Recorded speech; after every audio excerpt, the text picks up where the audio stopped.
Good evening and welcome to the FE Bar. I'm your host, Jack Jordan Maynard, and we have a great show lined up for you. But unfortunately, Mr. Pickering cannot be with us. But instead, I'm lucky enough to be joined by Jack Smith from Motorsport Week. So, the final calendar has been announced as we do have another 2-month break for the second year in a row, but at least the golden lap idea seems to be no more. We will also discuss who will drive for Cairo Race this season. Remember to hit that like and subscribe button, and then you can also join the show by clicking !Discord to be part of the show. Mr. Smith, how are we? I'm very well. A little bit, I'm battling a cold, so I may cough and splutter my way through the show, but otherwise I'm absolutely fine. Mate, I'm the same.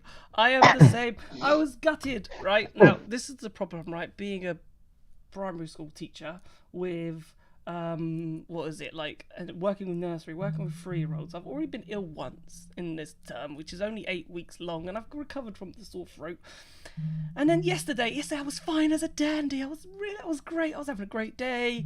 And then I got my afternoon session. You get like 2 groups, right, in nursery.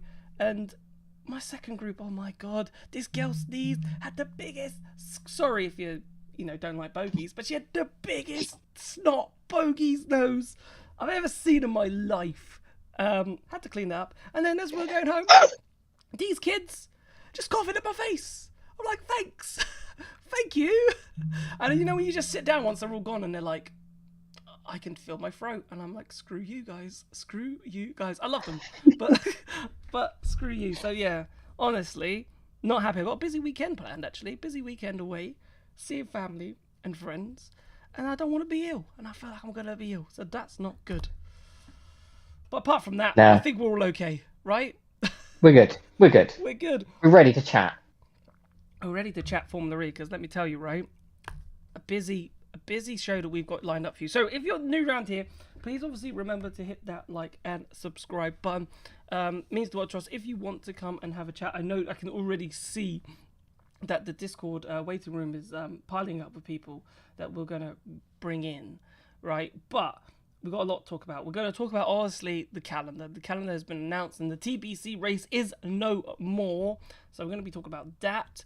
We're also going to be talking about the Golden Lap. And obviously, we know a lot of people, there was a lot of hate towards that. That doesn't seem to be going ahead. So a good thing for Formula E with that. And then I think second hour we'll sort of look towards who will race for Cairo Race. I keep writing Race Cairo down and I don't know why. It seems to flow off my tongue a bit better, Race Cairo than Cairo Race. I don't know why. But Cairo Race. And obviously the interesting developments that came around there with Dan Ticktum. And then just to end the show, maybe a bit as we go, it'd be really interesting to see what liveries. We've had a couple of livery launches. We had DS's yesterday. We had Nissan's today. I think we've got Porsches coming up. We've got Mahindra's obviously coming up next week as well. So lots and lots and lots of liveries. So which ones, that what we've seen so far, which ones you like. But, Mr. Smith, we have a 2-month gap again. Like, I don't get it. What's your thoughts on it to begin the show? I'll give you the diplomatic answer on that, is that it's unfortunate that we don't have something to take its place. From my understanding, a lot of venues were mooted, which makes it actually more surprising that we haven't got a solution. It looked as if the front runner ended up being the previous Chinese venue. Yep, Sanya. And before that, they were thinking about maybe moving the Berlin race to that date, or maybe even adding Berlin extra, so you were going to have 2 separate weekends there. As well as Valencia, of course, which was, I thought, probably would have been the most sensible option of the lot, really. Obviously, Sanya probably was good from a marketing point of view, but it seemed to be that Valencia was the most sensible option, but none of them have seemed to have come through. So we're left now with another gap. And to be honest, I think that any circuit, even one that wasn't particularly popular, I think would have been better than nothing. Yeah, do you think... Are you surprised that they went down the Sanya route? Because it was another long haul. I assume a bit more to put on these longer haul races. I assume there's a bit more that goes with it. You know, there's more, obviously more flight time, so there's it just feels like there's a bit more that needs to be done in order to organise it.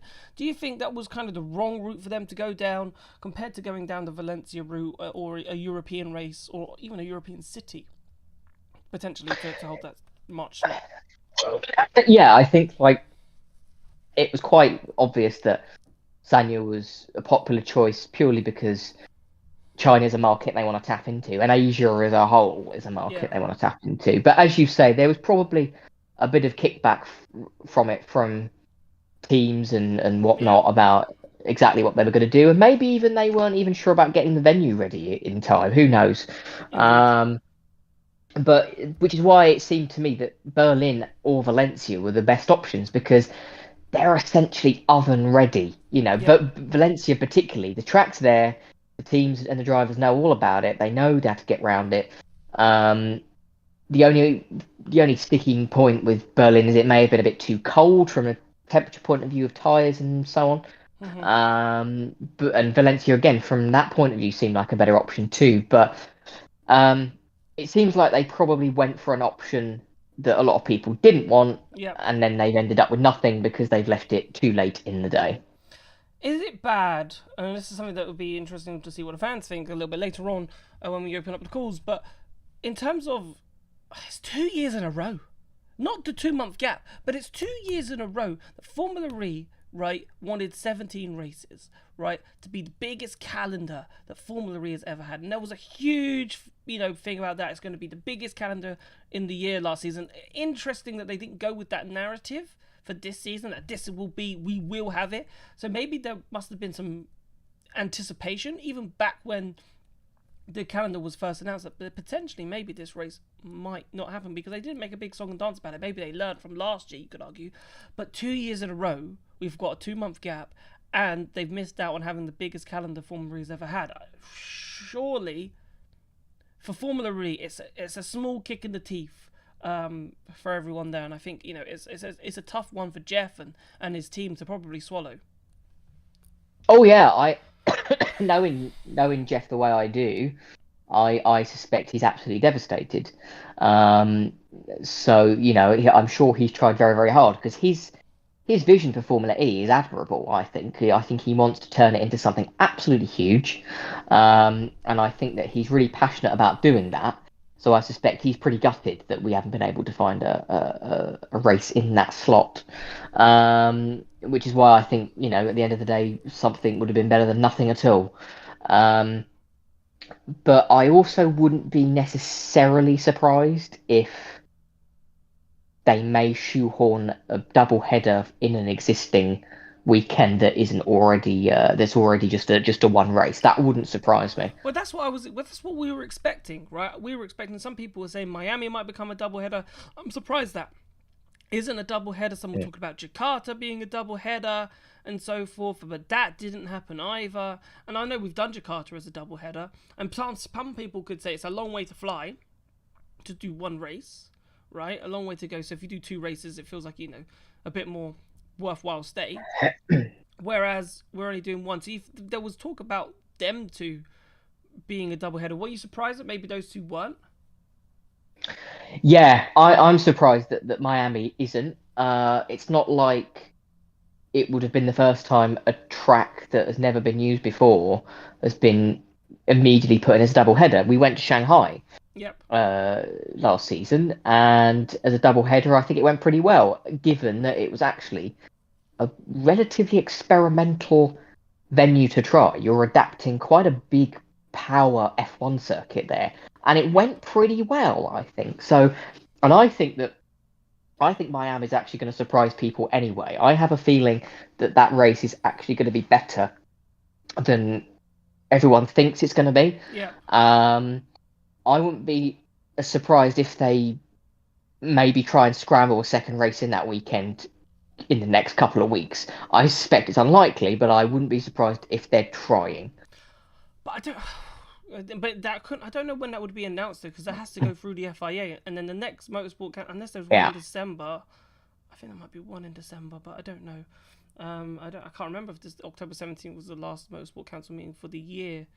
I can't remember off the top of my head. If not, then the next one's not till March, which is then, it's not going to be ratified. You're right on top of it. Unfortunately. Yeah. Yeah. So that's a problem with that. So interesting. There's so much to discuss, and I will get into the show and so forth. A reminder: if you are new, ! Discord in chat. If you put ! Discord, you can join the Discord. You'll join the waiting. You can come and join the waiting room, and you can have your say on the show. Remember, this is the only sort of fan chat, and we've got a few people. Sazza said hello. Mega versus Prime, hello. And Nicola, could there not move Sao Paulo so not there now? But then if you move Sao Paulo there, then we don't start the season until January, and maybe Sao Paulo had some deal to start the season. So I think an interesting one to discuss, but maybe something that we'll discuss on later down. Let's talk about Golden Lap quickly then. It's not there. That was a huge thing that came about that maybe we thought, would happen, and it looked like and I know sometimes Jeff says this: if Sam Smith reports on something, doesn't mean it's gospel, right? And he said that many times because obviously the race were the people who did talk about that, but it's not there. Good thing, bad thing. It's a great thing that we don't have it. It's like, I mean, to me, it seemed a little bit like one of those instances where, when your football team's looking for a manager and a name comes out in the press. Thomas and the fans go so ape over the idea that it quickly gets dropped. Yeah. I wouldn't be surprised if they just stuck it out there just to sound it out, and see what people thought, and people did not take to it. And to be honest, it just seemed like an unnecessary gimmick. I mean, Formula E obviously is looking for ways to be unique and to be more popular than it's ever been year by year, but I don't think that was the way forward for it.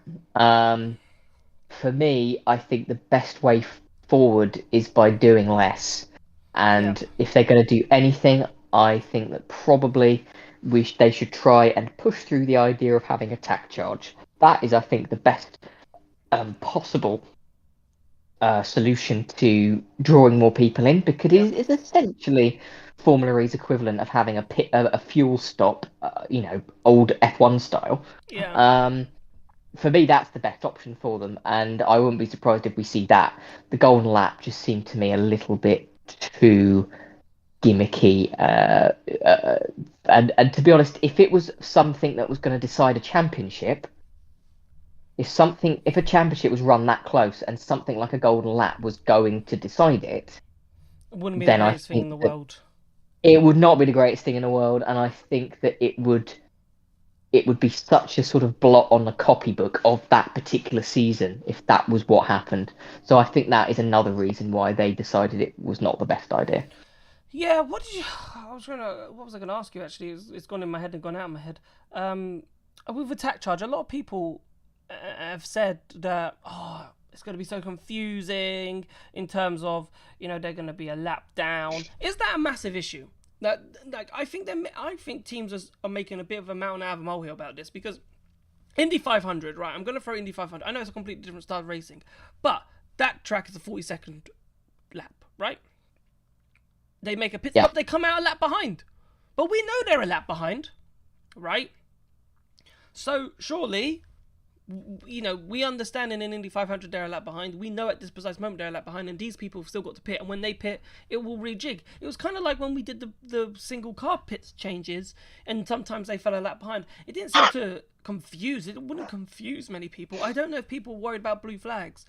And then I suppose the second part of that question could be then, would you remove blue flags in Formula E?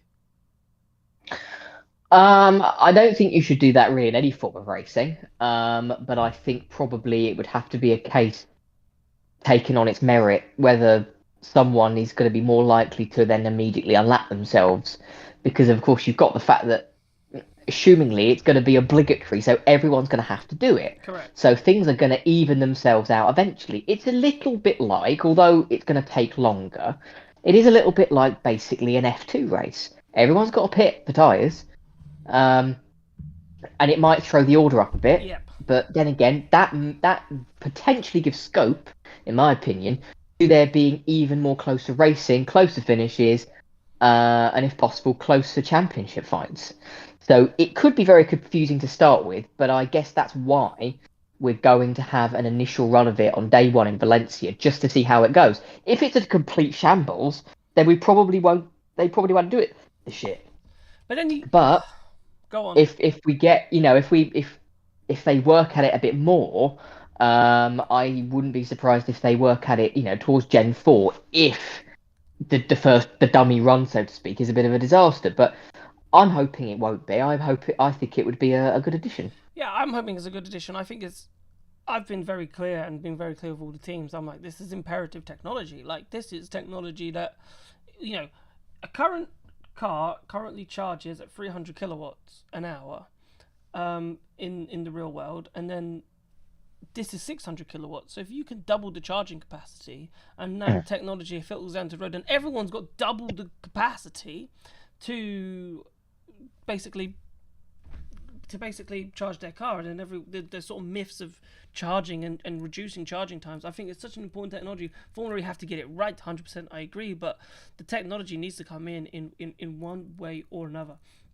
Let's take a call then. So we did have Blake, and I don't know if Blake and I can't remember, but it was Sky Saucer, but I know he's not a massive Oliver Rowley fan. But they were in the waiting room. You've dropped out. If you drop back in, Blake has been in the waiting room for a full hour before the show, so I was really looking forward to what Blake had to say.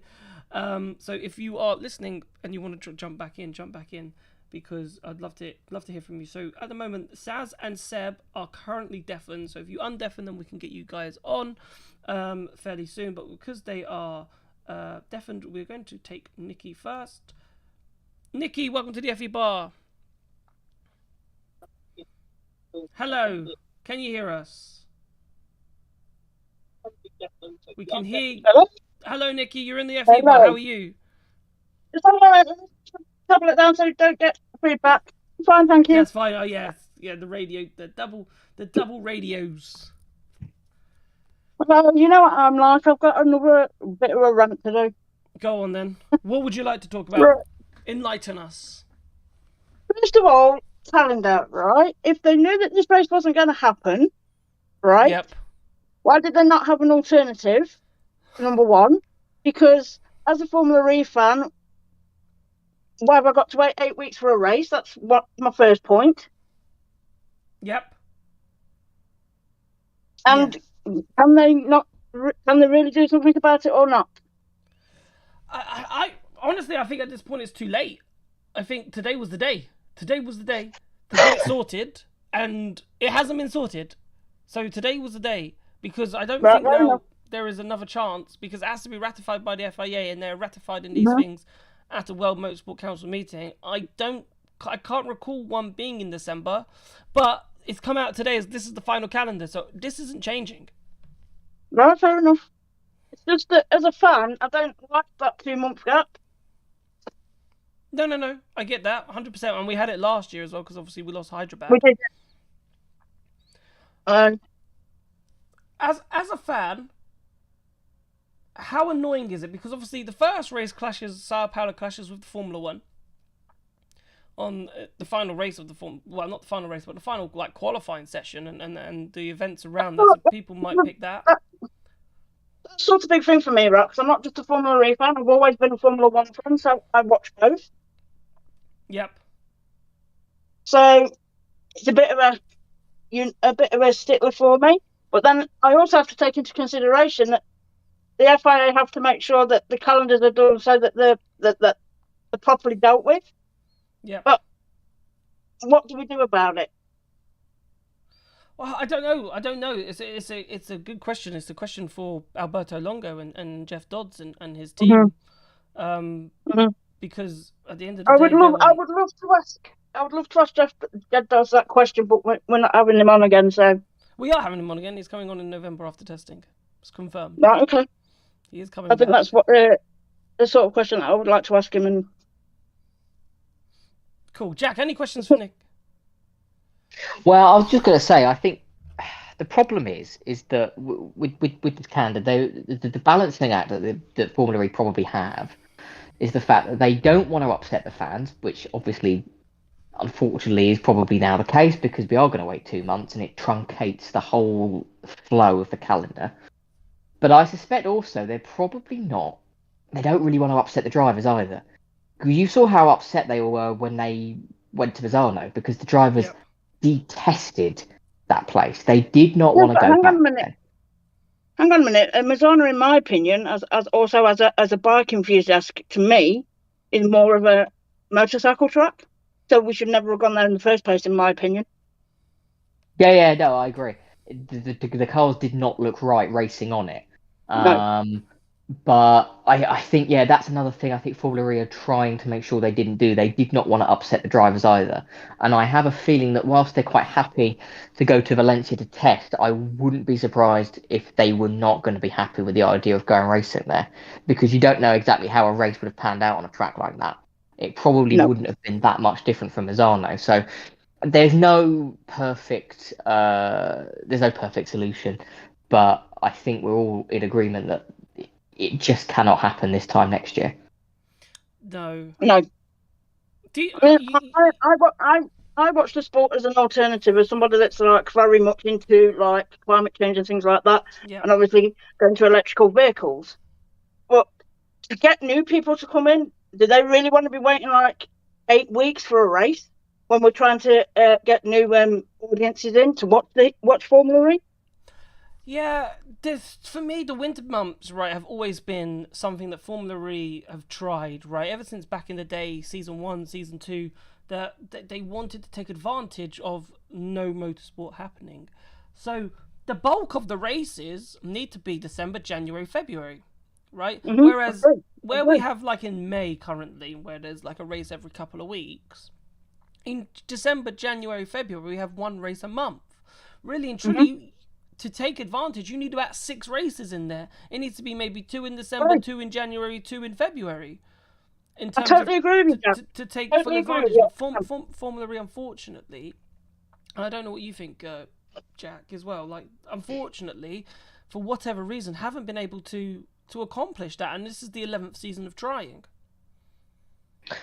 Yeah, I mean, another factor they probably had to take into account was the fact that if you hold a race in somewhere like Europe at that particular time of the year, there is a huge risk involved from a weather dependency point of view.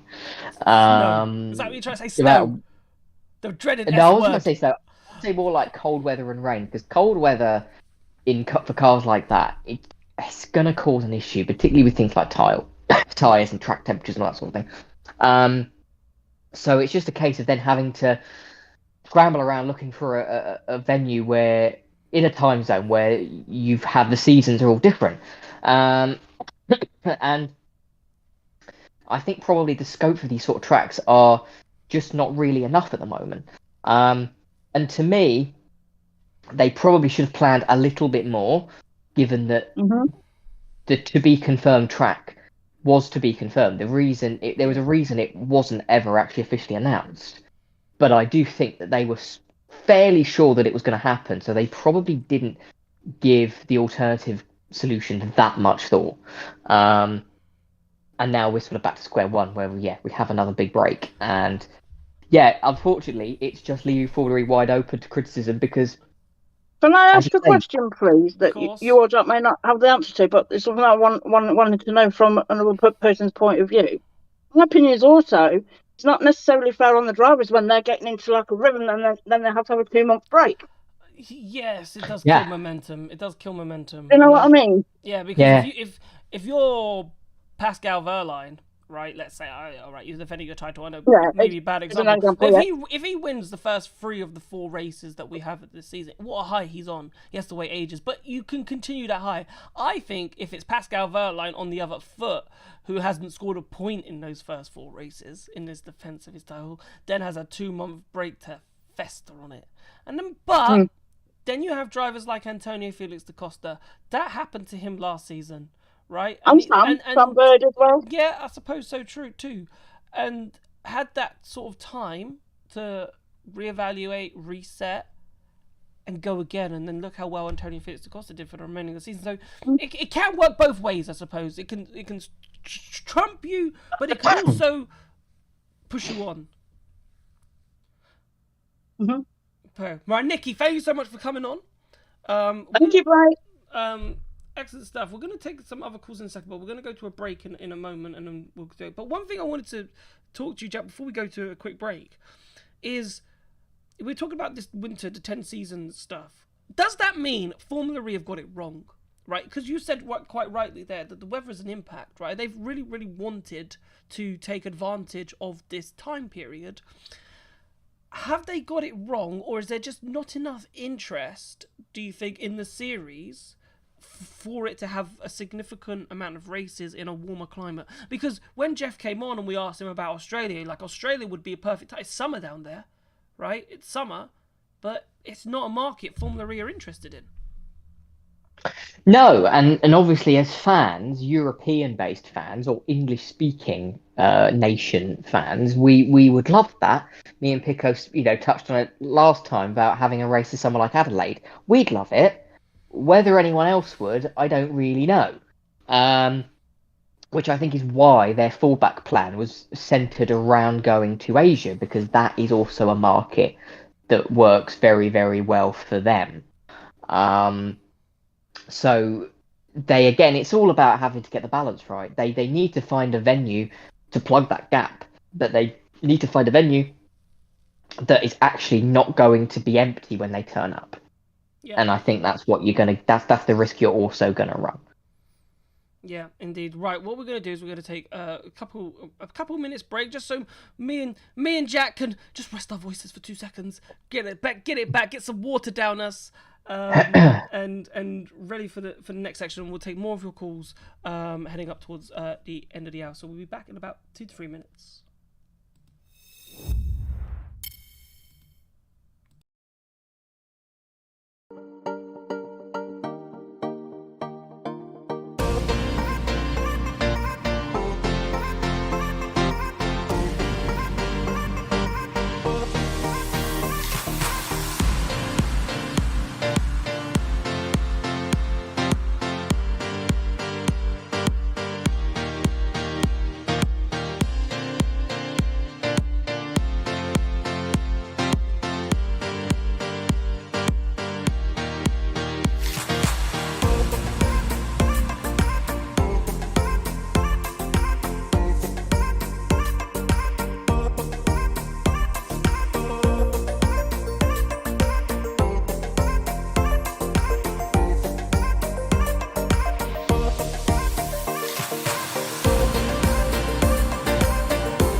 back, ladies and gentlemen. Thank you.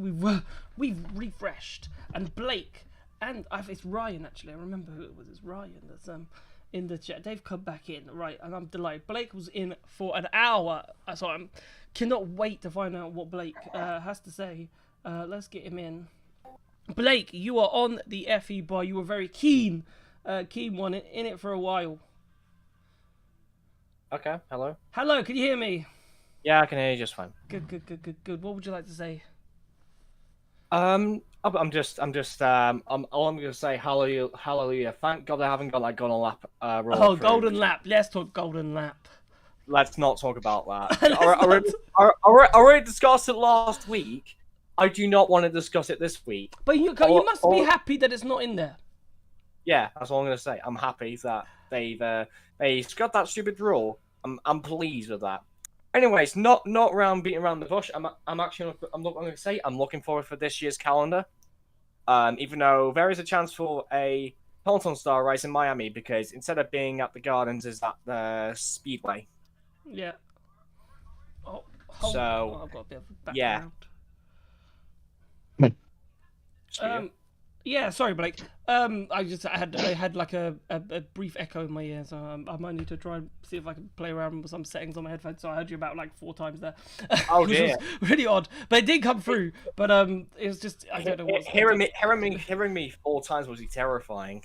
So let me hear that. Let me just rephrase what you just said in my own words, just so I make sure that I heard that correctly. So you said that you're not that keen on the calendar. You're not. Something you said. No. I'm excited. You are excited. So, okay, yeah, perfect. Okay, that's good. That's a good thing, right? That's a splendid thing.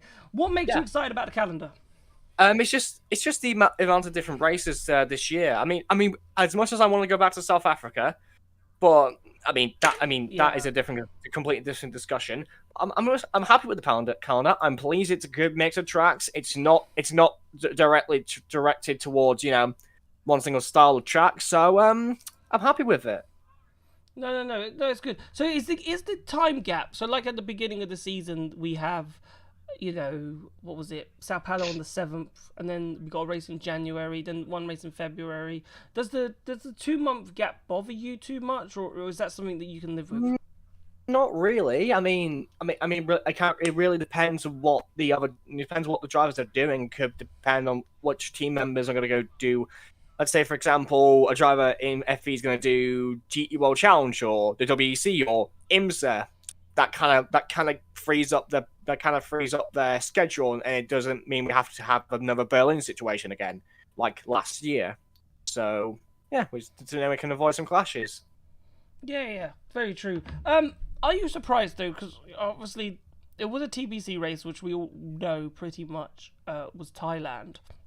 And obviously with the political unrest that happened there, that's the reason why this race hasn't happened. Formula E talk, and Jack knows this very well, Formula E talk about having these cities that are interested and having these, or even going to a place like Valencia, which we did do, we went there in COVID times, and if a force majeure event could have been done, they could have even changed the date if they needed to, right, to put Valencia in.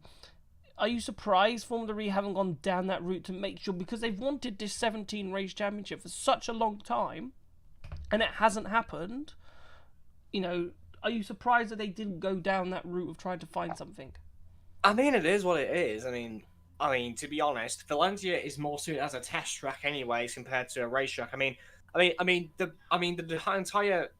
honest, the races that we had in 2021 at Valencia were, let's say, one of them was controversial, and the other one was not very memorable. To be honest, I think it would have been nice to see it return, but would the racing be good? Probably not. I don't really. I think that's why they kind of just bite the bullet of another 16 season championship instead of a 17.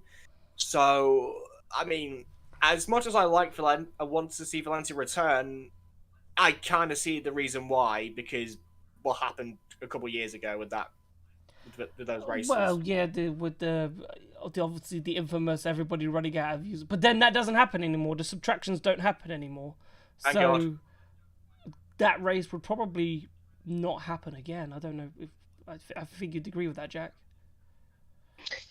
Yeah, I mean, yeah, I get that point. That I think if Valencia had been put in the calendar, it may have just been for the sake of it and for the sake of getting that number that made it the biggest calendar ever.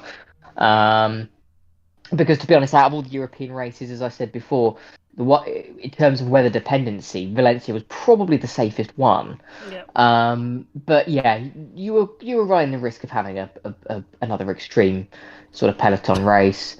Um, and if I don't hate them, but you need to get the balance right. And if you were going to have one like that, it was just going to be a race weekend that was probably just going to divide a lot of opinion and cause a lot of criticism from certain fans and certain drivers. So in a way, as you said, it is what it is, and hopefully they'll just work hard to really get that 17th race on the calendar next year. Indeed, indeed. What, Blake, just out of curiosity, what type of cities, or what cities would you like to see in Formula E? Where would you like Formula E to go if you could? If I had a choice, I want to see them return to Paris. Yeah, someone messaged that today actually on the Twitter, which was quite interesting to do. I was like, does anyone remember going to Paris and how cool? And I was like, yeah, that was cool. And that's what Formula E was so good at the beginning, was going to all these Moscow. I know Moscow don't go there at the moment, but Moscow was one. You know, all these capital cities, Paris that we went to, Bern was another one. Rome, of course. New York. Then we left Rome for good reason, so there's that. I disagree with that point slightly. Yes, I know that crash was bad, right? But Right. you could have we went round the old bump, which was just a jump, right? It was just a jump, and then we managed to go to a new place, which we found like a massive bump that was worse than the jump, if that makes sense, right? So you could have, if you wanted to, gone back to the old layout and so forth, and gone back there, or try to rework the track layout to skip that section of track completely and rework the layout a little bit, because there's still a bit of extra pieces of road. Yes, it was a bad crash, don't get me wrong, but motorsport's dangerous, right? How many bad crashes have we seen in Formula One? We still got to Bahrain. Roman Grosjean nearly died. We still go to Suzuka. Jules Bianchi died, right? Like, there's bad crashes, and I get that, and I know you don't want them to happen, but we still go to those places, right? So if there's a way to make them safer, then if there was a way to do it, I don't know if that was explored, right? And obviously it has to be made safer. But I feel like, that didn't happen in the old layout. Could you have reverted to the old layout? Could have that been a safer option? Who knows? I'm not 100% sure. And could that piece of road been changed in order to accomplish it? So, Formula E would have to pay for this, but then did Formula E want to pay Rome to fix the road just so they could have a race? And maybe that might be something Formula E didn't want to do. Who knows? It's a great question for Alberto Longo, probably, the person who does the calendar and deals with that. I know for a fact we're not track designers, so we can't really do anything. It's just like it's just history then. It is. It's history. Yeah, but to be honest, yeah, the calendar is what it is. I'm happy that the golden thing was removed. Thank the Lord. Yeah, I'm pleased. I'm pleased what's gonna happen in Sao Paulo. To be honest. Yeah. Are you looking forward to? What do you think? We had DS's launch yesterday, right? And I'm gonna ask you this before we let you go. Like, do you think? Would you like to see DS take the challenge to Jaguar and Porsche this season and have a three-way fight? All I want to see Jean-Eric Vergne is be the champion at the end of the season. Oh, so he's your pick already. I'm not saying that because I'm a Jeff guy. So it's not like I met the guy. So like. So double Formula E champion, first time world champion. I'd still claim that as 3 championships in my opinion. Formula E existed before it was a world championship. I think Jean-Eric Vergne having 3 world championships will be like groundbreaking because no one would have done that beforehand. So no, what do you think on that, Jack?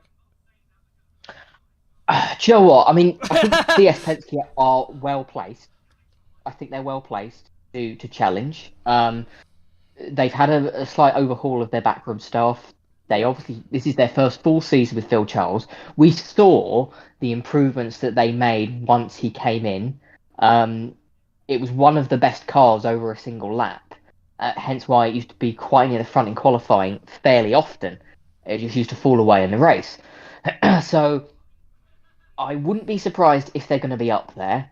But having said that, don't take that as a guarantee that Jev could end up being the primary challenger, because Max Gunter is rapid.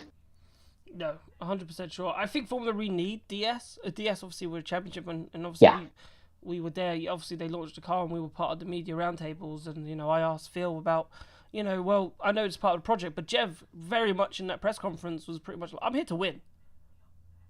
So I knew, and we all know that. We all know that when me and you see Jev in the press conferences, how annoyed he is at these peloton style races because he doesn't think it's racing, and he doesn't feel like it's a proper way to go racing and a proper way to win. Yeah. And he says there's more luck. I think there's still skill involved in a peloton style race, because you still have to save your energy and attack at the right time.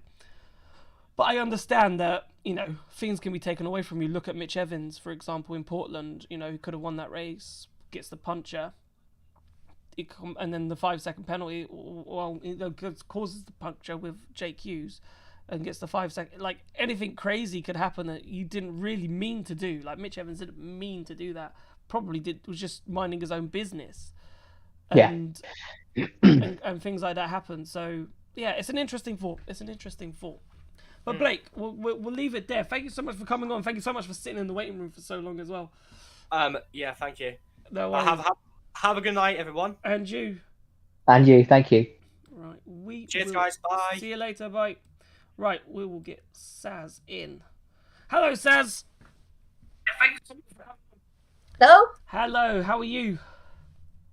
Well, I'm on the FE bar, so this is going to be the highlight of my day. Splendid. I'm glad that this is the highlight of your day. What would you like to tell me and Jack? Oh, mind blank there. I'm just wondering. Well, I was going to tell you about a dead pigeon, because that's like tell us about the dead pigeon. Let's take a break. Let's take a mental break for 2 minutes. Let's find out about this dead pigeon. We all need to know. Well, I'm really upset because on my balcony, a pigeon made a nest, and on the day Zayn was born, not Zayn. Well, Zayn is a pigeon's name because he was born the same day as human Zayn's seat was announced. And baby Zayn, this pigeon. Yeah. So there's baby Zayn and human Zayn. So baby Zayn was born on the same day Zayn Maloney was announced at Lola, correct? Yes. Wow. That is correct.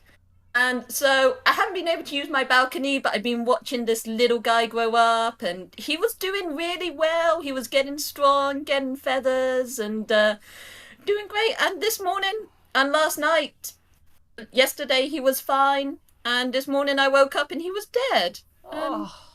It's just really sad that my sort of pet pigeon has died, and I hope it's not a bad omen for Zayn Maloney. No, let's hope not. Let's hope not. Well, at least there was an FE bar to cheer you up today. So, thoughts on the calendar, Golden Lap? Where would you like to start? I will start with the calendar. Go for it. Yeah. Now, after Hyderabad, there was talks about having sort of backup circuits, and why are we not having now? That just seems like. This is a really good idea. Why are we not having backup circuits? Because it's better to have a race on I know there's a lot of debate about Peloton style races, and you have some sort of good circuit races, like, I think we can all agree Shanghai was pretty decent, and some terrible circuit races like Misano, but it's better than no races and a 2-month gap. Yeah, I think I agree with you. Like, I know people said that we shouldn't be racing in Misano and all of that, but for me, I think personally, like, a race is better than no race, right? I'd still get excited for the Valencia Prix. I'd still get it's a race, right? It's something. A Peloton style race to me now it's not new. It doesn't scare me, right? It's a nightmare to write a race report on, and Jack will probably testify. I could vouch for that. It's a nightmare to ride a race because there's absolutely I don't understand what's Don't going even on. try live updates. But it's a race. At the end of the day, there's a race where race cars are going around, and you might get 2 of them if you're lucky. Because if it's at a circuit, might as well do 2, right? So Yes. I do get that point, but and maybe Jack, you can chime in on this. Is it scary that Formula E say we've got all these cities right lined up, and we've got this, and when push comes to shove, they're not there, and that's the scary thing. Well, I guess that is a byproduct of the fact that it is a city racing championship predominantly, in that you are gonna have the risk being run of these cities either changing their minds very quickly, or them deciding that actually it's not viable to cobble this race together very, very quickly. There's a lot of logistical aspects involved. Let's take the fact that Tokyo, the E-Prix it was a huge coup to get a race there. And regardless of where the venue is, Yes. there is going to be a lot of red tape that is involved in making sure that race goes ahead. And so there's a give and take situation about it. It's great when we have these sort of races, but don't ever be surprised if they don't come off. I think sometimes Formula E, with the best of intentions, maybe promise a bit more than they can actually deliver. They don't want to let the fans down, ultimately, and I think that they do try exceedingly hard to get these races, but ultimately it's very difficult for them to potentially stage them.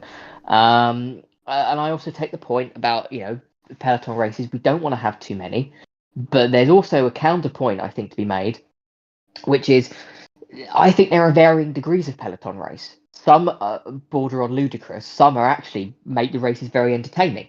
I mean, you could say that Sao Paulo last year, for large parts, was a peloton race, but I think it was one of the most exciting races of the whole season.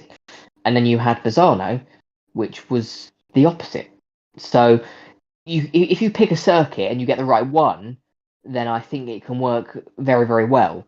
But they have to be very choosy about where those tracks are going to be. No, 100%, I agree with that. Like, it works for in certain locations, and I also think hot locations work, and I think that's why Sao Paulo was such a great race last season, and with that Sam Bird overtake, is we got that because of the D rates, because of the heat, and so forth, which I suppose you don't want technically, but it just adds an extra element to car reliability, because car reliability in Formula E is actually quite good and quite strong, but then that is a reliability side thing, which might make the racing a bit more interesting. What do you think, Saz? Because Formula E says, Jeff says, this is the plan, and for a second year running, it hasn't happened. Like, what's your opinions? Yeah, I think it's really they've messed up the calendar a lot this year. I agree with you. Like, Sao Paulo was sort of the perfect style peloton race, and you've got to be choosy about the circuits, not just with the type of racing, but as you were saying earlier, track temperature and stuff. But I think don't really understand the calendar this year. First, put in the first race same time as the F1 on a Saturday before Christmas, then having a month, then having a 2-month break. It just doesn't. It's not going to engage. The momentum's new not there. fans. Exactly, the momentum's not there. The point I wanted to say was, I wonder how the teams are feeling, because Berlin, of course, clashes with WEC, and we know a lot of drivers do a double program, and we don't know which contracts we've got. But by taking out the TBC race, they're now not getting that going to 16 races. Are the teams going to consider it going forward when either choosing drivers, or are they going to start kicking up a real stink? Because, if you're in WEC and you score no point for 2 races, you can still. It's not impossible to win the championship, but now you've not got that extra race to try and make it up. I wonder how that's going to affect things. I'll break Jackie on this on a second, but like, for me, if I was a team owner, I don't think it picks my drivers for me. Like I'd be too worried about it. I want the best drivers in my car. The WEC thing's really interesting, and there was a rule, and Jack will probably might remember this rule, where in the last couple of races you couldn't skip those races, right? They made this rule that in the last like 3 rounds of the championship you couldn't just jump ship. You had to be in those 3 rounds. Otherwise, like, I don't know what the penalty was, or you wouldn't be allowed to race. I don't know, but then I don't know. Push comes to shove, some things can happen. But Berlin didn't count for that because you had Portland in between, and then so that didn't matter. Whereas Berlin this year, the drivers have to, for the final 3 races, they have to be in the same. So if that rule's still there, then all of a sudden, you know, they can't move for Berlin. So maybe that's more of a WEC issue than it is a Formula E issue. I don't know what you think on that, Jack. Yeah, I mean, obviously these contracts are negotiated ahead of time, which means that, you know, if there's a WEC clash earlier in the season, you're gonna have drivers are gonna end up picking which side they're on pretty early. Yep. And I think, if I remember rightly, the season we've just had, we kind of knew who'd committed to Formula E long before Berlin actually came around. Yep. We did have, of course, the complication of the drivers potentially saying, "Oh, can we do the Spa 6 hours and then go to Berlin?" And Formula E said, "No, you've got to do one or the other." So there was that. But you're right. If that rule is in place, then I think I'm right in saying that the only clash we've got at the moment is Berlin and Interlagos. And as Berlin is the penultimate weekend, there is a possibility we might not have that complication. So yeah, I didn't know that about the rule. But, yeah, it it was brought in a couple of years ago. That rule, whether it's still written into the technical regulations, I'm not 100% sure. But yeah, it's an interesting one for sure. Like, and because if, let's say, Robin Freins does the WEC race, then we know that rule is, you know, can easily be whizzled out of as, or maybe no longer part of it. But I do remember where it's 71 pages, the technical and sporting regulations. Like, it's a long to go through and try and circle that rule and see if it's still there. But interesting. Destinland is just something to consider. And I think maybe that being where Berlin used to be in May, but now Berlin's in July. It's maybe like, well, this time we ain't missing out. This time you're the one missing out. It ain't us. And maybe there's just a little bit of that going on. Yeah, I wonder if that is it. Yeah. So interesting stuff. Saz, we'll let you go though. Oh, actually, before we let you go, I think I'll let you answer this one because I think you might know. Favorite livery so far? Obviously, Nissan's similar. DS you've seen. What livery have you liked? Could have done this with So far I've liked the DS livery. Like, Nissan's, it's beautiful, but you've not really changed it. Whereas DS, they listen to the fans, and it's gonna look so good under the light. You know, normally I like colourful cars, but DS, the black and gold, it's very intentional, like where they put the gold on the headlight, on the halo, on the front wing. So very classy and very shiny, and I do like shiny things. Good, splendid stuff. Saz, thank you so much for coming on. Oh, thank you for cheering me up. No worries. Pleasure as always. Right, so before we go to another break, bit advertising. We're going to be talking about Cairo race next. That's what we're going to be talking about in the next hour. We're going to talk about what is going on there. A lot of interesting stuff. Apparently Dan Ticktum, the one who's brought this thing forward, which, well, then you'd assume Dan Ticktum's going to stay, but who's going to be in the other seat? That is the question. We'll be back in about a couple of minutes' time. So if you want to have your say on who you think is going to be in that Cairo race seat, if you think it's going to be still Sergio Sette Camara or Dan Ticktum, or do you think they're going to go for an American driver? You know, who could they get? American team now, not Chinese owned for the first time. So we're going to be talking about that after the break. !mark Discord if you want to come in and have a chat. And if you have already come on and you would like to talk about Cairo race, just put a message in the chat, said I'd like to come back on at some point, and I will make a note of that and see if I can squeeze you back on. We'll see you in a couple of minutes.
back, ladies and gentlemen, for the second hour of the FE Bar. So still taking your calls though, if you'd like to come in. We've still got about four-ish people in the waiting room at the moment. So if you want to get on, have your say. We're going to be talking about Cairo Racer now, and what is going on there. Like, okay, we got an announcement, right? Finally, we got an announcement on the 15th. There was rumours, by the way, people. I know it's announced it, so I can say this now. But we were going into the 15th thinking, actually, this might not happen today. Like, because they didn't actually say it. Was a rumour that it was going to happen on the 15th. And then it was like, there was some talk that it was going to be pushed back further. But thankfully, for everybody's sake, they've announced it. And what do you make on it so far? Just initial impressions. I suppose it's good in a sense. It's good for the team, right? In terms of there's financial backing and the team's secure. Yeah, I'm pleased it's gone ahead. It's I think the 50th different name this team has had since Formula E started. Oh yes, they had name change But- in the first season Exactly. from Team Generation to Next TV. Exactly. So yeah, it's you know, we can't be surprised on that, but it's interesting that, you know, they've got these new complete 100% owners. Yeah. I think for the team to survive, it was a necessity because let's face it, they've not won a race, correct me if I'm wrong, since season 1. So for this team to survive and for there to be an 11th on the grid, this was going to have to happen. And you know, I wouldn't be surprised if certainly for the first quarter of the season, we might actually see them do reasonably well. I'm not saying they're going to challenge for races, but I think that they might actually score some points. Yep. If there's a peloton race or some mad stuff gets thrown up, you know, you might see one of them on the podium. You just don't know, because a year-old Porsche powertrain, I would suggest, is going to be better than anything that they may have come up with themselves, because let's face it, they were at the wrong end of the grid last season, and they have been for quite a while. So I think for them, this is about as good as it could have got, really, in terms of you know, the eventuality. So I'm looking forward to see what they can do. What do you make of this, though? Dan Ticktum, right? Apparently rumoured to have come out, and he was the one that brought the Forest Road or company to buy out ERT. He was the one that made the approach. Because if we rewind slowly, right, to unless he was all having us on, which maybe Dan was, who knows, right? In terms of when we were in London and he was talking about, you know, where he was going to be next season, and he was talking to other teams. But if he had brought this I'm assuming would have been brought in well before. I don't think this was, I'm going to ask you in August and here we are in October and it's done, right? I'm sure this was a longer winded process than this 3 months. So you would assume he's got a seat, right? Because if he's the one that's brought this forward, they're not going to get rid of him. He's the one that's told them to buy it, and then they're not going to kick him out after the first sort of, like, you know, mention. Just interesting that he was also talking to other teams, so maybe it was still on the ropes come London in terms of it, whether it was happening or not. I think, yeah, the fact that we had a 5-day delay of the announcement actually happening, I think shows that there was never any certainty of this happening in London. I agree. I think it probably was. You know, wheels were already in motion in this happening at that point, which is why I think Dan made the point in London that ERT, as it was then, was his preferred choice in terms of staying. So I think that he was probably fairly certain it was going to happen, and I suspect he was fairly certain that if it did happen, he was guaranteed a seat. But he was obviously being smart in looking elsewhere. I mean, as you know, I banged the drum for him to go to Lola. I think he would have been great for them, particularly if their car is, you know, as decent as they think it might be.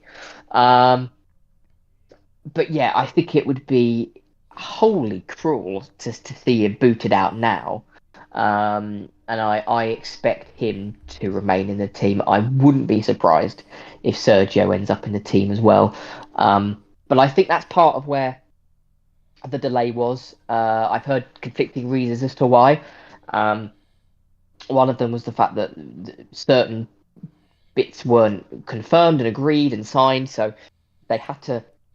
But that's Put crazy. the, That's put the crazy in advert on. itself, though, right? Surely that's crazy in itself, because if you're going out to the world and saying on the 10th of October we are going to announce this, but with things not aligned, like that, in terms of an organization and well, just an organization process, you're not organized, because how can you go out and give yourself a reveal date when things aren't signed? But then how are things signed 5 days later for you to go out and do it? That doesn't make sense. So I find that odd, to be honest with you. I do. I just, from a common sense point of view.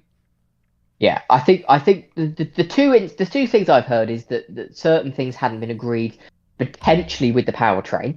Okay. And I don't necessarily think that's. I'm not sure that's necessarily true, because when I interviewed Ollie Rowland, what was it, last week, he mentioned ERT now have Porsche powertrains.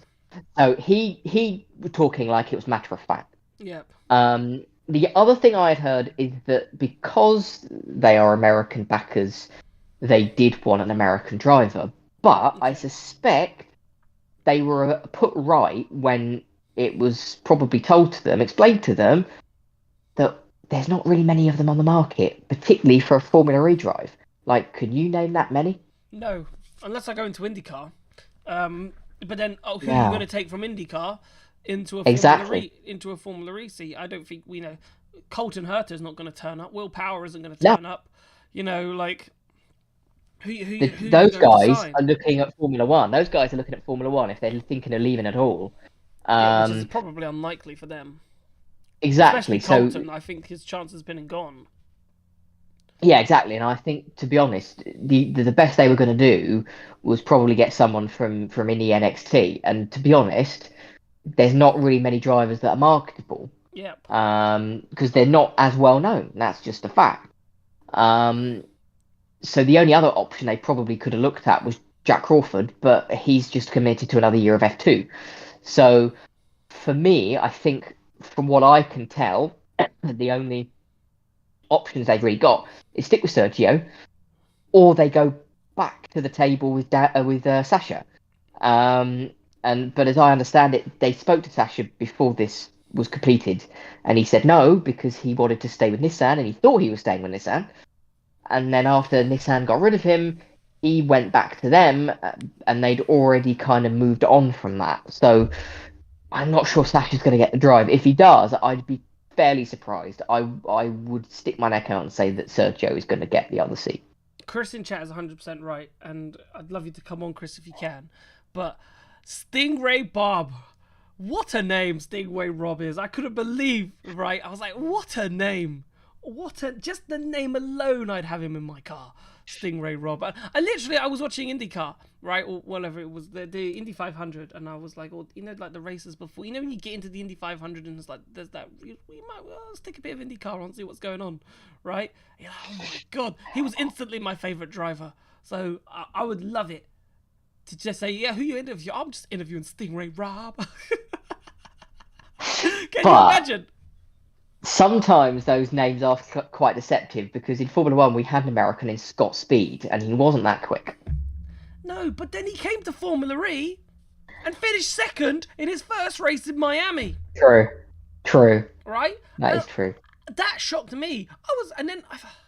I think they kept him on, because I think he did Monaco, actually. I think they kept him on for a couple of races, but obviously, like, Formula E back then, it was a crazy time. And especially for Andretti, they had like about 8 drivers that season. But yeah, like it just shows that he might struggle, but to be fair, he's not too bad. I don't think he's got the best IndyCar in the world in there. Anyway, but that's a story for another day. But yeah, it is interesting though to think, is that seat Sergio? It makes sense for Sergio that they would like, it makes sense for Sergio for him to carry on in that Cairo race seat, sorry. But I would be looking for other seats. Because Yeah. I have a feeling that at some point they are going to or try for an American driver. And if the Porsche powertrain works, and if they can then get a current Porsche powertrain going into Gen 4, and if the Porsche powertrain is still good, then all of a sudden they're a great outfit. Yeah, and Ticton finally gets the car I think he deserves. 100%. 100%. So we're going to take some of your calls now on Cairo Race, and obviously if you want to come on and talk about the calendar and Golden Lap, we'll also ask you about your opinions on that. Ryan is live at the moment. He's got a set of Corsa up at the moment, so I would like to speak to you, Ryan, but I'm going to give you some prep that I'm going to come to you. So I'm going to grab Seb. I'm going to grab Seb in first. Seb, you're on the FE bar. Welcome to the show. What would you like to talk about? Oh, this is the great question, which when you grab Seb and Seb is there and the microphone doesn't work, and we'll give him a couple of seconds just to see. If not, we'll grab somebody else, and so forth. But Seb, if you're there, would like to talk to you. Sort your mic out. Make sure that you can hear us, or you might be BRB, and we'll come back to you. We'll drop you back in. We'll try you a bit later. I'm gonna bring Ryan in. He's playing Assetto Corsa at the same time, which I find hilarious. Which he's streaming to the waiting room, which I find quite funny. But I'm gonna drag him in. Ryan, I think it's Ryan, if I can remember correctly. Oh, it's another one. I've stopped him streaming Assetto Corsa. Don't know if that was a thing, and I don't think Ryan can hear us at the moment either. But I'd love to speak to you guys. So we'll try again. I'll drop him in. I'll get Natalie in. Natalie! Can you hear me? Or was my waiting room, has everyone just died? Or was everyone just not here? I'm just trying to make sure that there's nothing broken on. Everyone should be able to hear. Natalie, can you hear us? There's I life. can you There hear is me? life. Yay. We can hear you. Yay, we have life. We have life. Natalie, thank you. Hi. We're very well, thank you very much. What would you like to talk about? What have I missed? Because I got the email and I haven't had time to check it. You can talk about whatever you want. In terms of the calendar, we have a 2-month gap like we did last season. So Lovely. what would you like to talk about? Well, I got the calendar email from Formula E earlier, Nice. but my phone is literally in pieces, so I haven't had time to check it yet. I'm currently on my laptop. Why is your phone in pieces? What have you done to it? Basically, I had it in my bag at work. My bag fell off the totes I was picking in, and my phone just the screen cracked, and the LCD display has gone in it. Oh god, that doesn't sound good. So Doesn't sound good. 50 quid down the drain. But I have a concert on Saturday. It's not what I want to be spending it on, but you not at know. all. So to give you the lowdown, 2-month gap. The TBC race is gone, so everything is still the same. Just that race is gone, so we don't have a 17 race calendar. We've got a 2-month break between Jeddah and Miami. So Right. that's that with the calendar. That's as simplistic as I can make it. What would you? What's your opinions on it? It's a shame that the TBC race can't officially be hosted this year. However, there are quite possibly very good reasons for it. So Are you surprised? We talked about it earlier, right? Are you surprised that there is no backup or there's nothing prepared for Formula E? So we don't have a 2-month gap? Because remember when Jeff was on, he didn't want a 2-month gap in the first place. And he was making sure that wouldn't happen for this year. Same with a wet clash. He didn't want that to happen, and it has happened. So are you surprised that basically 12 months down the line, we're in the same position as we are? as we were last year.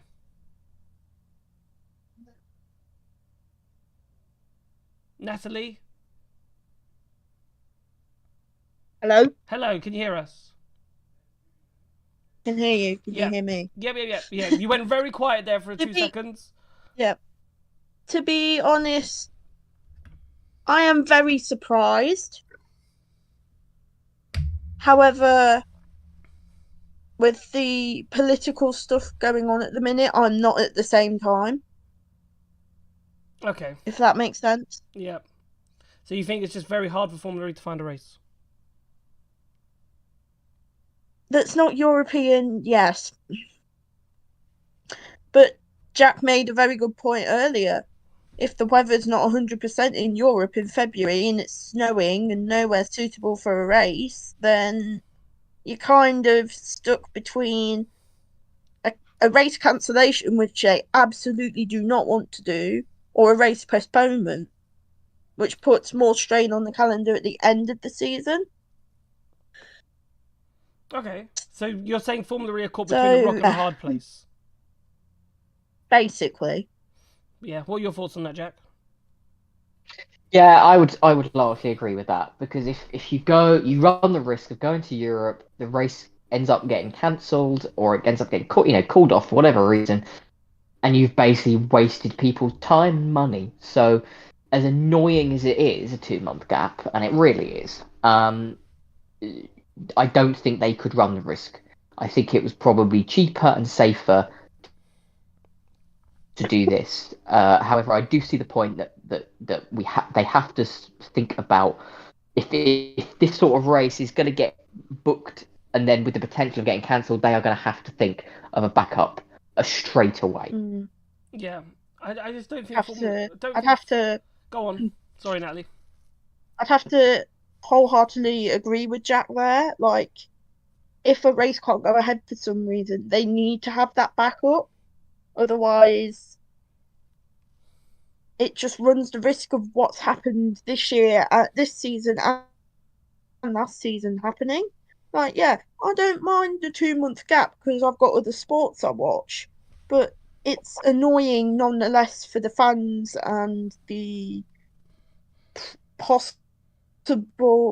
possibly annoying for the sponsors of Formula E and the Formula E teams that there's a 2-month gap that they might not be able to, get their sponsorship money as such from people who might see the sponsors on the track, on the cars. Yeah, it's all money, right? I'm sure there's race fees for teams and money that they make from each race and so forth, because that's how the world goes round, right? So by losing a race, you lose a certain amount of money, unfortunately. So I do get that point, 100%. 100%. Thoughts on Cairo race before we let you go, and favourite livery.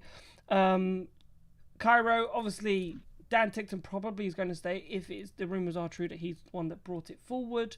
Who do you think gets the second seat? Do you think that they're going to go for an American driver or someone new, or do you think it would make sense to keep Sergio Sette Camara?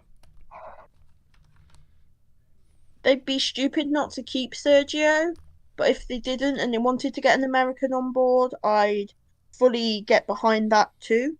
Who would you like? So, who would you like? Yeah. Ooh.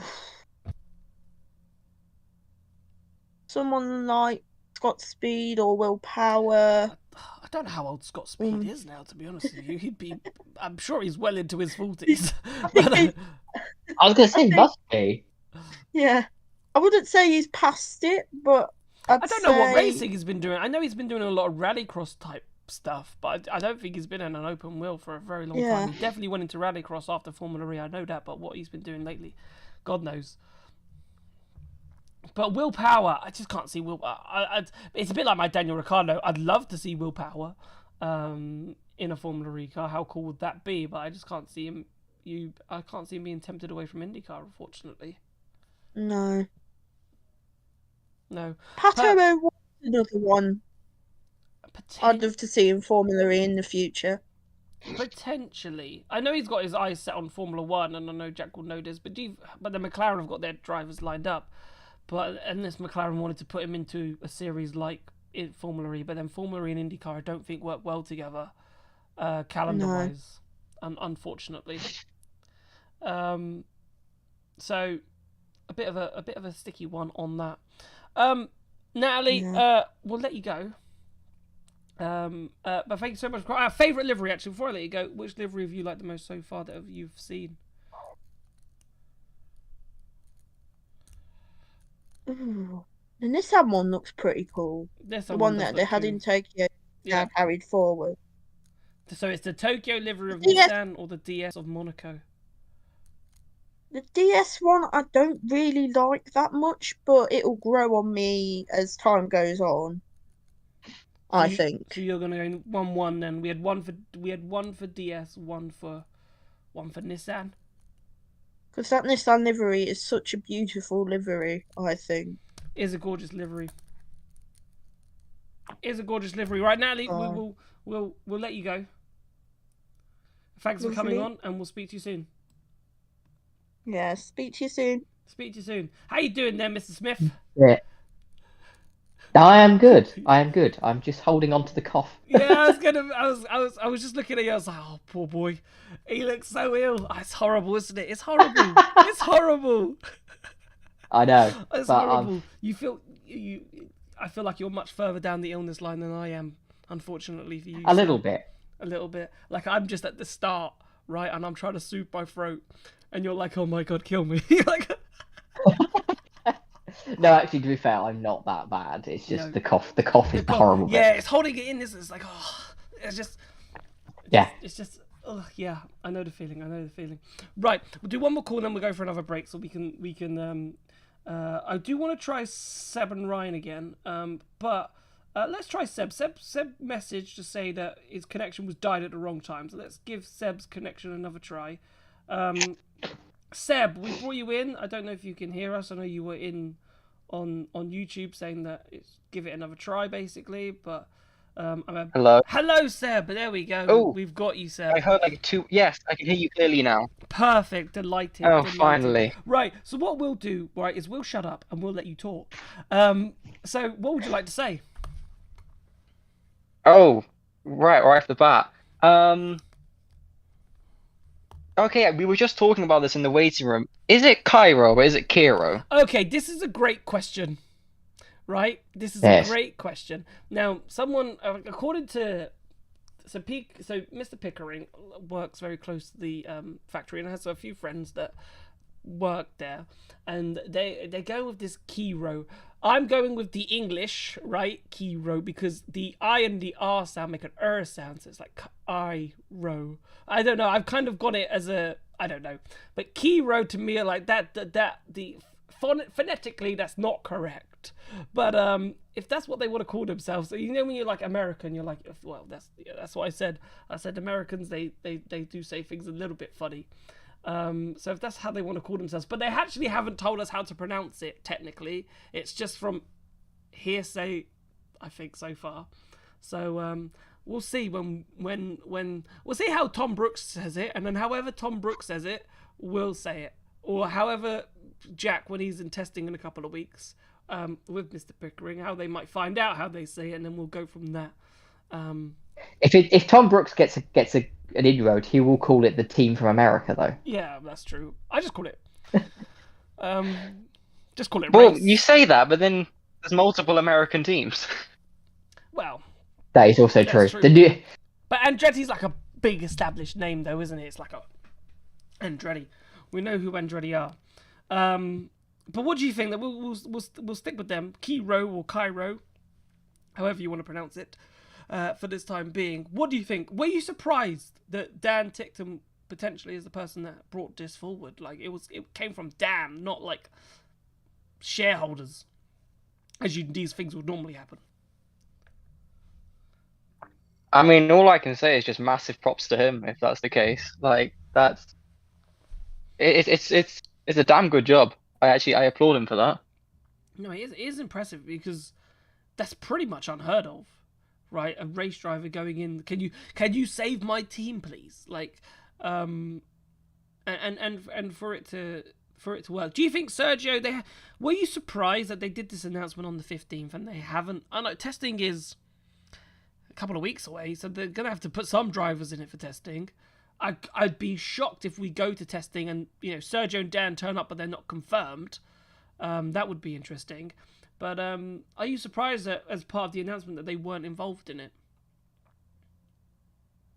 I would say yes, because like you said, we're so close to testing and we don't even know who's going to be. We don't know who's driving for them. We don't know what the livery looks like. On that note, I wouldn't be surprised if they just turn up in a bare carbon car. Unless that is the livery, then they're saving a nice bit of money there. Potentially. It wouldn't surprise me either. Testing liveries will do, because Mahindra did that last year. They had the white testing livery and then they went with a completely different livery after the fact. So it has happened. Why didn't they keep that livery? Because it looks so good. I didn't like their livery this year. I didn't like the I don't know why it said "Together We Rise" on their livery, and for it to not even be symmetrical as well. Yeah, to be honest with you, I was glad I didn't have the white car, because Andretti was white, so I was like, I don't want two white cars. Otherwise, everyone's quite the same. So I was quite happy that they. At least it's better than the brown one. Yeah, I'd agree with you. It probably wasn't my favorite livery of all of them. ERT's was my favorite livery, I think. They have had the ERT and Neos have had some banging liveries over the years. But yeah. Not too surprised. What do you make on the calendar? Let's move on to the calendar. What's your thoughts on the 2-month break? Is that, does it bother you? Is it annoying, or are you okay with that? Because we're used to that in Formula E. I mean, on the one hand, yet again, it's not their fault that they've not been able to get this race going. Yep. But then on the other hand, I'm reminded of, I think it was on the race, like a long time ago. I think Jeff Dodds said that Formula E were looking to actually get a pool of super sub or something like tracks, in case something like this happened. Did they ever go through with that plan? Because if so, they did a great job at utilizing that pool, didn't they? Yeah, well, that's what we said, isn't it? Scary. Is it scary that, this has been said and it hasn't happened, right? So is it because we can't get these super subs? Is it because it's impossible to get these super subs? And do cities want to be super subs? Do they want to be called last minute? I mean, it's have to be cities, because I think I remember, because Valencia, the Circuit Ricardo Tormo, that was cited as one that could be a substitution place, and that's a permanent circuit, and it's a testing circuit, and it's a logistics hub. I'm genuinely astounded that they didn't consider this. It seems like they didn't consider it as a replacement. I think it must have, but then at the same time, they would go, actually, we've got this going on that weekend, or we have this, or something. I don't know. I don't know what their schedule is, but there could have been a reason why they pulled out. Right, I'm going to throw this out there, and I know it's a bit crazy, right? And Jack, I want to know your opinion on this, right? Silverstone, okay, right, has been a big contention point, right? Could they have gone to Silverstone and said, hey, right, people aren't too sure on this. We've still got London on the calendar, right?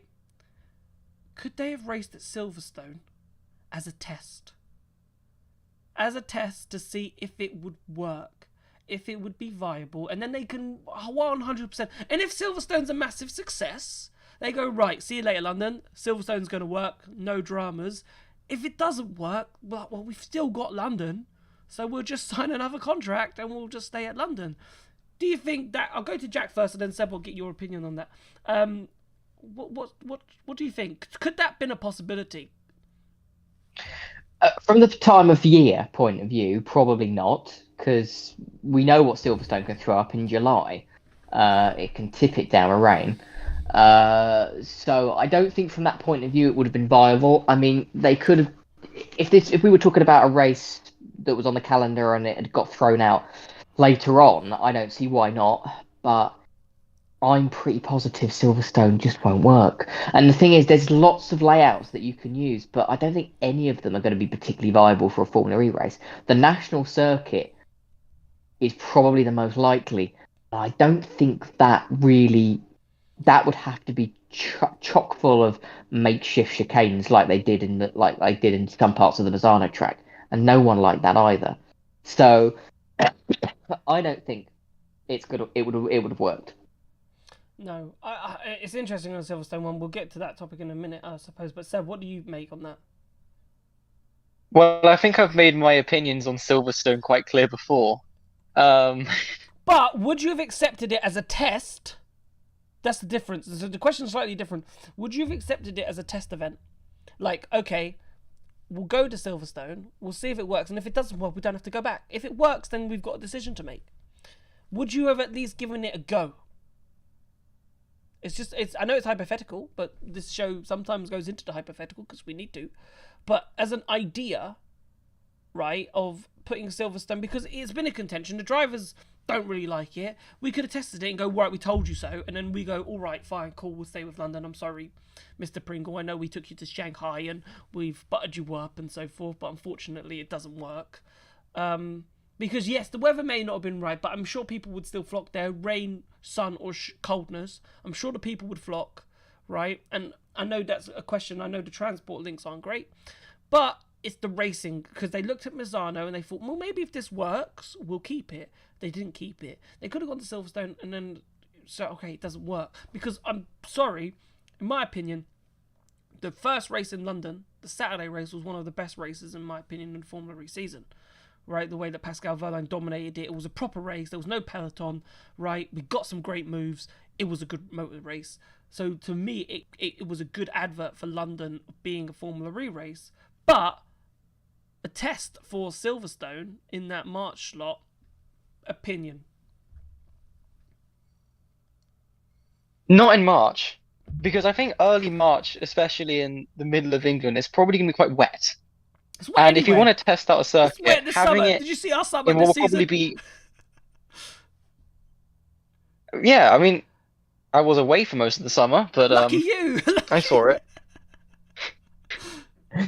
But it But was... as a test in early March, with a good chance of it being raining, that wouldn't really work. Because if you're going to test out a circuit, wouldn't you want it to actually be in favourable conditions? No, you just test it as... It's more of a test than the race, because obviously you are testing, one, if people show up, two, does it work as a fan engagement, and does that side of things work? Formula E are very important on that. Does that work? And as you said, we had a wet race the previous season with Formula E, so surely, right? Surely, no issue, right? If it rains, it rains. The tyres are there. We've getting this monsoon tyre that potentially Bridgestone are working on, so we don't have to red flag things, right? So rain shouldn't be a massive impact, surely. And Formula One used to race in Silverstone in April. Not far from March. Back in the early 2000s. Well, they did it once and it didn't go that I well. think it was the year 2000. It was the year 2000. Yeah. Because everyone's played the F1 2000 game. Me and, Yeah. me and Jack in that age grad PS1 Yeah. F1 2000 stick down. and Silverstone was the first couple of rounds. It was round 4 of that championship that season. Round 4, and the car parks were so waterlogged that people were getting their cars stuck. Oh, terrible. Maybe that's a reason for itself just not being on there. But as an idea, I know it was hypothetical. But if you're looking for a race, you're thinking, actually, we're thinking of putting this race on. Do we run the risk and maybe never again in March? But no, it's an interesting one. Golden Lap, Seb. What was your opinion on that? And then we'll let you go. Absolutely stupid. But thankfully, Like just it's a not random there. lap in the middle of the race. Like, no. If they so wanted to do something like that, I would have suggested a most laps led point.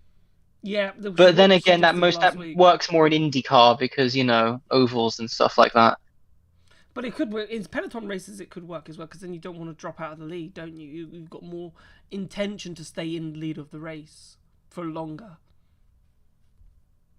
So I could see it working at Formula E. But yeah, I'm glad it's not in the sporting regulations, because I'm sure, you know, it would have been all over the back pages and all over the news. 2-month gap and Golden Lap added. So I think it's good. We're glad there that we've dodged a bullet. We But really have. perfect. Seb, thank you so much for coming on, and we'll catch you again sometime. All right, thank you for having me. No worries. See you later.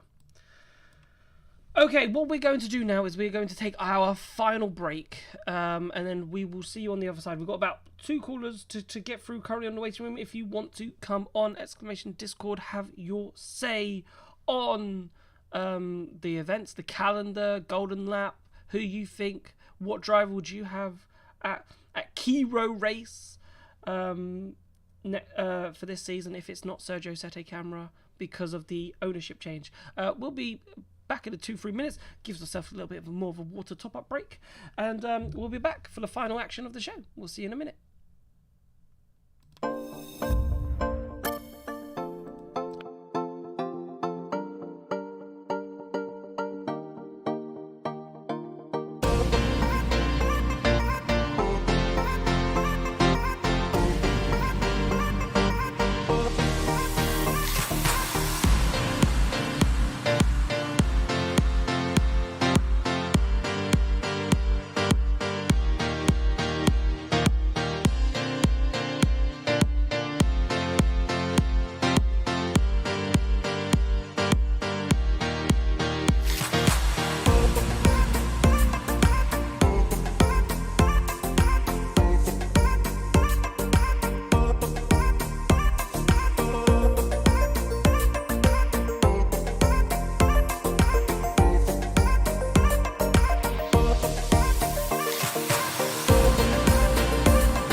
And we are back, ladies and gentlemen. And what we've done in the break is we've tried to work out how to sound out or how to pronounce Cairo or Kiro, and actually we found out something very interesting, that it's a Japanese word, okay, which I didn't know, right? I didn't know. So the pronunciation is Kiro. That's how it's. Look, I'll play it. I'll put it up to my microphone, right? I'll put it up to my microphone so all of you can hear it, right? So it says returning home in Japanese, Kiro. Returning home in Japanese. That's what it means. Say it all together. Kiro. Kiro. Kiro. Kiro. Kiro. One more. There you go, Kiro. So apparently they're getting their own name wrong. So no one knows how to pronounce the name, right? It's Kiro. So I'm now gonna call it Kiro because I actually quite like Kiro, and I've said it about 4 or 5 times now, so I think I'll remember it, right? I'm gonna no. Your name is Kiro. I don't care how you want to pronounce it. You're pronouncing it wrong. You know, all the Japanese fans out there, all the Japanese from in Tokyo, they're gonna have a right mess in Tokyo. Are you going to correct Dan TikTok if he says it wrong? Can you? Yeah, correct that. Kiro, mate. Kiro. I don't care if you brought him in, mate. Imagine him in Tokyo. Why do you say your name wrong? Why do you say that's hilarious? I love that. So there we go. There we go. That's that. I hope you enjoyed that chat. Right, last couple of callers to get in before the end of the show. Let's bring in Chris, because I think Ryan is definitely currently. Chris, you're on the FE bar. I know you're currently muted, but hopefully you can hear us and you can unmute yourself. And you have. Chris, welcome to the FE bar. How are you? I'm good. How are you doing? Yeah, very well, thank you. Always nice. Always nice to ask that question, isn't it? Yep, it is lovely. It's always nice. Thank you so much for coming on. What would you like to talk about? Well, firstly, I've been pronouncing it Kilo since the start, so I'll take that. Boom, Kilo. Yeah, Kilo. It's going to be Kilo, and it's always going to be Kilo. Well, I don't know why I'm Italian there, but Kilo. Japanese, Italian, come sa, all the same. Yeah, they're nearby-ish. Close enough, mate. Close enough. Yeah, what do you want to talk about? Lots to talk about. Yeah, I think there is, and I always wanted to continue on from the last show. I mean, Jack's dreading hearing that, but go on. I'm not dreading anything. If you want to talk about Daniel Ricciardo, I'm here for it. Well, it's more, how do you expect to get the big names, or do we even want the eyeballs at the moment, given obviously the Golden Lap debacle, the 2-month race gap, 5 races in 5 months? So your point is we don't want the big names because Formula E is such a shambles as it is at the moment that having a big name would make it even worse. It wouldn't help things, no. No, I get that point. You feel like you need to have your stuff together, to put it in a polite word, to attract these names, and so effectively Formula E, you're saying, doesn't have their stuff together. Pretty much, yeah. How do they expect to tempt any driver, any big name driver? They can't have a consistent calendar. The point system seems to, again, that Golden Lap, that was... Well, at least it's not in. I'm sorry, I know it's not in, but the fact it was even suggested was a bit of an odd one in itself. What do you think on that, Jack? Just to bring Jack in. Like, we can't attract a big name driver, or maybe even a big name manufacturer to join the series because, let's be honest, like, Jeff was talking about, it was a big interview in the Financial Times, 30 million offer was on the table for someone to come in and be another manufacturer as another team in the series, as not a whole entity. And it would be a £30 million joining fee, which was done in the Financial Times. But if things aren't consistent and things keep dropping out, is that the right look for the series? It's not. It's not a good look. I'll fess up to that as a Formula E journo and a Formula E fan. It's not a good look. But I think, to be fair to Jeff, as I've said earlier, I think that his vision for Formula E is really admirable, and I think he really is trying to turn it into something that no one else that has headed up Formula E before has done as seriously as he has. I very much doubt the Golden Lap was his idea, I very much suspect it was a nascent idea that got thrown out. Yeah.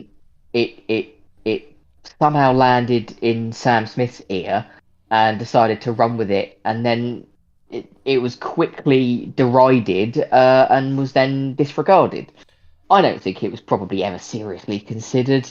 From the point of view of the calendar, yeah, it's not a good look. But I think, as I said before, you have to look at the broad picture, which is if you're going to take predominantly what is a city centre championship, where you're going to race on a lot of streets, if something slightly unforeseen, like what happened in Thailand, goes down, it's just part of the rough and tumble of it. And if you get an alternative venue, then that's great. But if you don't get one, you kind of just gonna have to take it on the chin. And that is to the fans. Like, it is annoying as anything, of course it is, but I think it's something that to some extent has to be accepted. However, I don't think it's something you'll see as much of in Gen 4. I very much suspect that when that car comes along, you're going to be more easily able to take it to a permanent street,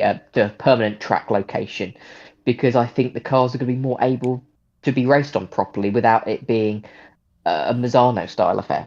Rene makes a really good point in chat, which he says, Effie managed to get McLaren not too long ago, so maybe we are attracting big names. But my counter argument to that, Rene, is we lost Mercedes and we lost BMW, we lost Audi, right? So there's 3 big car manufacturers that were part of the championship that we've lost, right? And in the return we've gained McLaren, and now we've got Yamaha, right? That have come in. So I get your point, 100%. But at the same time, we have lost manufacturers from the championship. And when I was speaking to Ian James when he was the Mercedes team principal, and I did speak to Alan McNish. Alan McNish kind of fired back at me and said no, but Ian James was like, potentially about return on investment. That were they getting the return on investment that Formula E that they were putting into Formula E, were they getting enough money back out of it? And I think from Mercedes' point of view is that they weren't. And technically for Audi, I think it was the same as well. But they kind of still wanted to be in it, and that's why the Abt name came back. Because obviously the Abt and Audi are still quite associated with each other. But yeah, I get your point. Going back to what you said though, Chris, I get it. We still look a bit Mickey Mouse. I think that's the correct way to put about it. And as much as Formula E don't want to be Mickey Mouse, these ideas, they don't help. I think that's the best way to put it.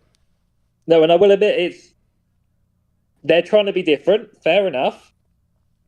And it's a hard balance to get. Obviously, last thing we want is a full calendar of permanent race circuits that F1 races on, because that's a fight Formula E will never win.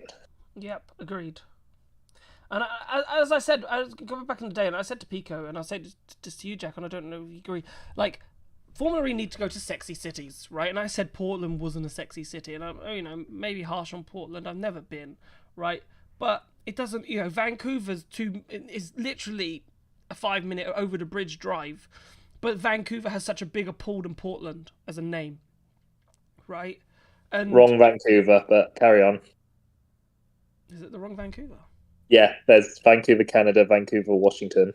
Oh, wrong Vancouver. Different Vancouver. Yeah. I didn't know that, actually. I thought Portland was that high up, that it went into the river. No, one side of the river was Canada, and the other side was...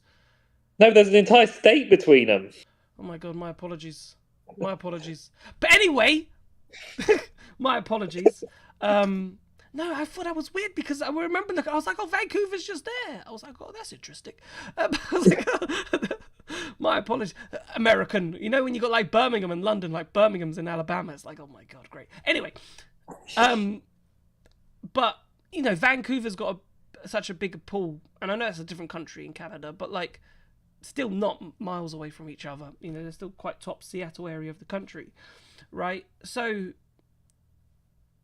it's just like in order to be different, you want to go to these cities, but then you want to create I think Formula E now are in a position where, I'm not saying Baku, I think Baku's quite extreme, although obviously with the long straights, it doesn't have to be that long of a straight, but you need to go to a Singapore, and I'm surprised they haven't actually gone to Singapore, and or a Baku type race, and street tracks like that, like that's the mold now that we need to build. But the problem is that we've been alive for 11 years, and have we got the appeal to make these types of tracks that will be easier to race on in those areas?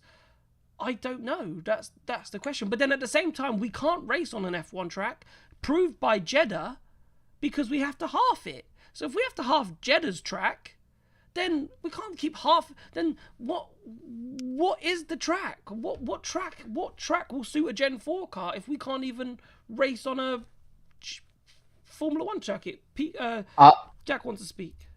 I want to jump in quickly because we don't know what Gen 4 is going to be like yet, but True. I feel like there's quite a bit of excitement around it, more than any other generation we've had. Yeah.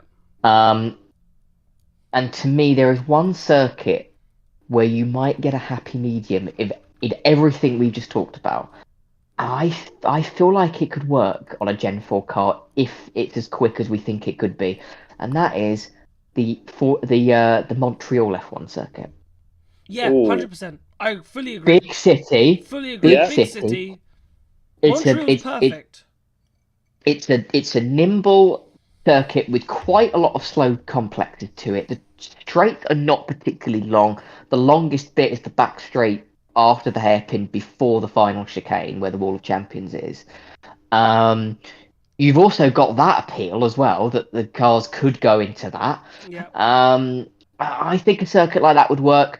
I mean, DaCosta and I talked about this, and he said he'd quite like Baku. And I think if you can at least halve that final straight, I think it would work. Yeah. And I think Singapore would work as well. To put a track in a city, which I think would work, is the Dubai Autodrome. And obviously you've got a couple variations that you can pick of the Dubai Autodrome, but imagine you've got the Dubai skyline in the background, right? And it's not it's not miles away from Dubai Airport, right? So Dubai Autodrome could be a massive. But then there is this question about, and it is coming to an end fairly soon, I think Saudi Arabia signed a 10-year exclusivity deal. Now, whether that deal included the whole of Middle East or just in, I can't quite recall. So, but if that clause is true and that is taken away, because I think that deal's only got 2 years left on it, which will line up quite nicely with Gen 4, with the 10-year agreement that they signed back in season 5. So it would marry up quite nicely with Gen 4 pretty much, and you might be able to race in Dubai. I think that could be a sort of waste. But yeah, the calendar is going to have to change in the future. But and fingers crossed Gen 4, but I don't want it to lose the essence of the streets. I think that's the most important thing. God no. I think there'll be a point where you're going to have to see a little bit of evolution, where you're going to have to see a little bit more in terms of these sort of circuits. But I think Gen 3/Gen 3 Evo is going to be, and I'm not putting down the car at all, I'm just putting down the fact that the technology is not quite there. I think we're probably going to have a short-term pain, long-term gain thing, where if Gen 4 is as good as we think it could be, we could have these F1 street circuits. And if you can have street circuits that they race on and they work, then I think that you're keeping the essence of the championship and you're also keeping the excitement there without moving away from your Romes and your Parises. Yeah. Just Go on. No, sorry, I was just changing the subject very slightly, but we can go back. We've only got a couple of minutes left, but I just wanted to point out Super Dude 551 in chat said, and this was quite good when going back to the Silverstone idea, we don't have to reply, it's just, he said, for the test race idea, the original rumour was Silverstone joining the calendar had a rough date of April, so therefore racing in March, maybe not too far off of what the weather could have been like in April. So, a good point, well made, and good on that. What would you want to say, Chris? No, I think that's actually a very good point, because Gen 2 was a street formula car. Let's be honest. Yeah. You could smash into a wall, which I know they're more in Gen 1, but you could have a bit more of an accident. They were tight cars, tight circuits. And obviously, they've tried to remove that with Gen 3. Obviously, less protection of the wheels. But maybe this is a bit of a teething year where we've kind of got a car that isn't perfectly suited for both. Yep. And Gen 4 will. And I hope. And 100%. And also the Gen 3 the Gen 3 Evo car, they've already said about the front wing being a bit more robust and so forth. So fingers crossed on that. But Chris, thank you so much for coming on. And the chat, it's been a great chat. And we'll see you soon, because we should be back for a testing specials for the FE bar. Unless something interesting happens between now and testing. But I can't confirm anything yet. But there we go. Okay, perfect. Cheers, guys. Thank you very much for coming on. See ya. See ya. Ta-da. Bye-bye. And that's about it. I just want to say thank you to everyone in chat. I just want to say if you I've seen a few new names in the chat that I haven't actually seen before, so please remember to hit that subscribe button and that like button. We're trying to get to 1,000 subscribers on YouTube. It's a big goal for us, so we'd really appreciate it. Mr. Smith, we did it.